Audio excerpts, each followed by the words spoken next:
mentioned you feel he's underestimating you. What do you think is going to surprise him the most when he gets in the ring?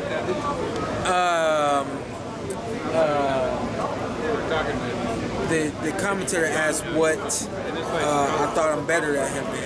And I said, I think just about everything. And that's truly how I feel. And I think that he's going to be surprised by all of it when we get in the ring. I don't think there's one thing in particular. I think maybe, if anything, the jab, because he maybe thinks that he's bigger, longer, that my jab won't be effective. But that might be the first thing that catches him by surprise is the jab. Would you consider Kell Brook his best opponent? The one who derailed. Take him off the rail, take him off the top of the mountain.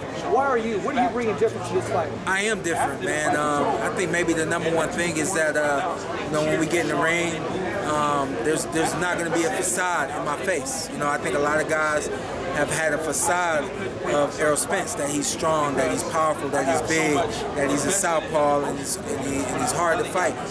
You have all those things in your mind. That's the facade. Once you get in the ring, all of those things hold you back.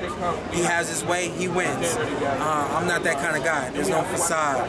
I'm only interested in what I'm going to do and how he's going to react to what I'm doing. And I think that mentality is a mentality that no other fighter has had.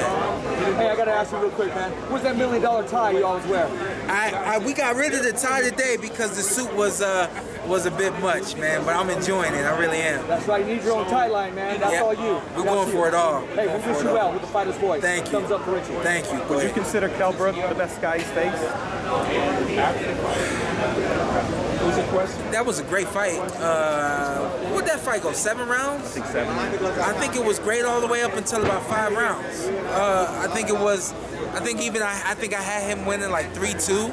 Going after 5 or something like that, but you can see Kell slowing down, and you can see he was strong and ready for the opportunity, man. I'm the kind of guy that I respect you, and I appreciate you for anything that you do. You know what I mean? So being there that night, I was 100% a fan.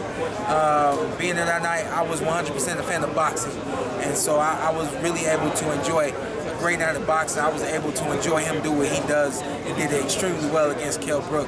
I think that numbers-wise, that was the best guy he had been in the ring with, and I do think that skill-wise, talent-wise, I think that was the best guy he had been in the ring with.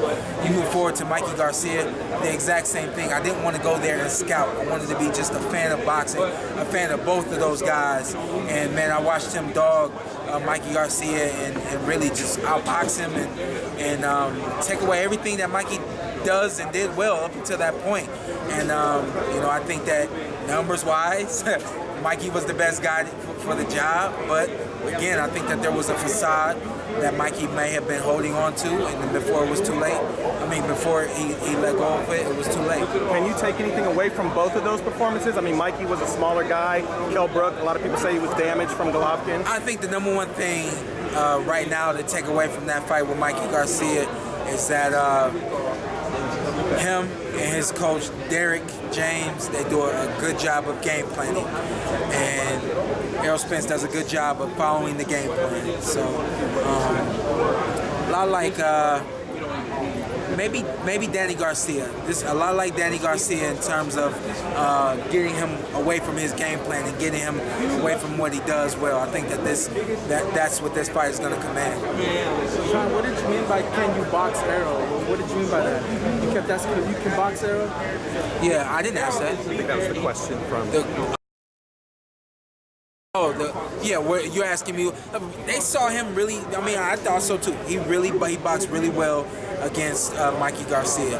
I think that coming into the ring, you see him as a aggressive fighter, and you see Mikey as a boxer. So when the tables quote unquote would turn, I think that really it shined light on something like he said was already there. You just didn't know. So I think that he may be feeling himself from being able to outbox Mikey the way he did. So my job is to get in there and not allow him to feel himself. This could be the last question because Shawn's got TV.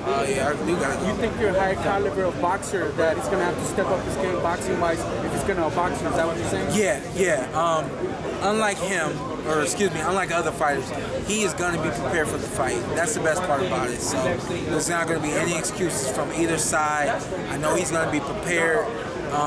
conditionally, the whole nine. And you know, I think the number one thing is you gotta outbox him, break his will, and then take care of the business, man. I'm looking forward to it. Thank you, man. Thank you. Y'all take care, man. See y'all. I heard you was in town. Yeah, man, grinding all the time. Grinding all the time. You met my mom before?